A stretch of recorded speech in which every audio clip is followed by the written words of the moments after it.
Hey guys, so if you've taken a look at the tentative schedule, which I've posted here on our Elms page, you will see that today is actually our last formal class.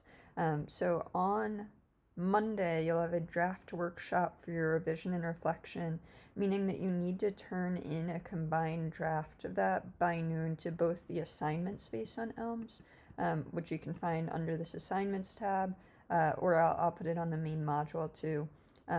So you'll put it here, but you'll also, and this is really important, you'll post it to a discussion board that I'm going to create. So you need to put it to places. That's been an issue for some people, submitting either one place or the other and not realizing that you need to submit it both places to get credit for it. Okay. I'll send out groups over the weekend, but it's the same thing as usual. You'll carefully read over your partner's work and then provide a little feedback, which you'll submit as a reply on the discussion board. Then you have some time to implement the changes that your partners are suggesting. Your final draft will be due that Wednesday by 11:59 p.m. So for last class, let's head back to the modules page. For the last class, you evaluated a sample revision. A student submitted an inquiry paper earlier in the semester, got comments and a grade from the instructor, and then used those comments to do a revision of the piece, okay? Today we'll be looking at a sample reflection that corresponds to the revision that you read. So it's a good idea to go back and skim that revision too before you complete the activity. You can find both again here on our Elms page. Okay, the sample inquiry, the revision is here, the original is here, and then the reflection sample is here. It's also important to access the rubric because the prompt for today asks you to consider how the reflection is doing against the criteria on the rubric. So to review, I am grading over 4 categories. 2 of them have to do with the revision, and 2 of them have to do with the reflection. As far as the revision goes, I'm checking for the scale, how much you've changed between the original version and the new version that you're turning in. And also the effectiveness. So the changes that you've made have a real purpose behind them. You can make a ton of changes, but if they're not actually improving the essay, that's no good, right? That a revision needs to be better than the original. For the reflection, I want to see quality, so that it's thoughtful and specific, right? And I can tell that you've put a lot of work into it. You're supporting your points. You're choosing details from the essay or things that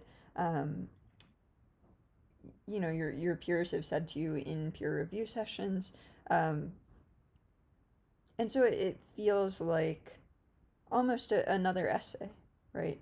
I'll talk about that in a minute. The other thing that I'm looking at is reflective distance. So your reflection needs to be self-aware and not purporting changes that aren't actually present in the work, right? So you shouldn't be talking about changes that you want to make or that you should make. You're really keeping it specific to the work itself, okay? You should write the reflective memo as though it were any other essay for the course. So you're structuring it in paragraphs. You're going to have a brief introduction, and you'll have a conclusion too. The way that I would go about this is to reread my draft and take stock of all of the changes that I made. Okay, and then I would put these in categories. So maybe I did a lot of work on the thesis, on transitions, and on implementing quotations. I did this in multiple places over the course of the essay. I'd have a paragraph on each of these things and then pull examples of where I improved. So in a paragraph on the thesis, for instance, I might quote my old thesis, talk about why it was unsuccessful, then quote the new one and talk about how it works better for the essay.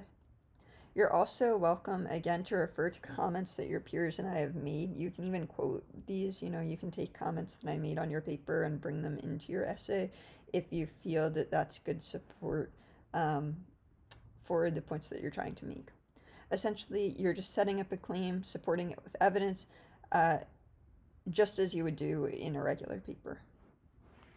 Another thing to keep in mind that I've seen students run into issues with before is this isn't a reflection on your progress in the course. So you can talk about things you've learned, but you need to relate them directly to the improvements you've made in this essay. You're not talking in general about how your writing has grown in English 101. You're really keeping it specific to the essay. So that brings me to today's activity. You're going to go ahead and check out this reflection sample and then hop onto this discussion board and answer a few questions about it.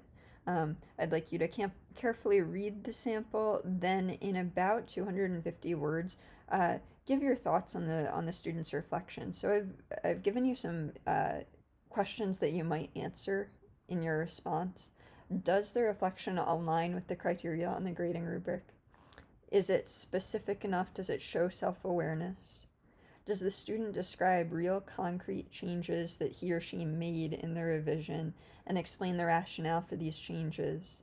And then what do you think about the structure of the reflection? So is it set up like an essay, and does it support its key points?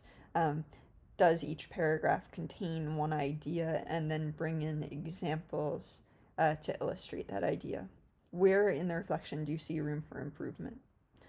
So get this done by midnight tonight. Good luck, have fun, and of course let me know if you have any questions.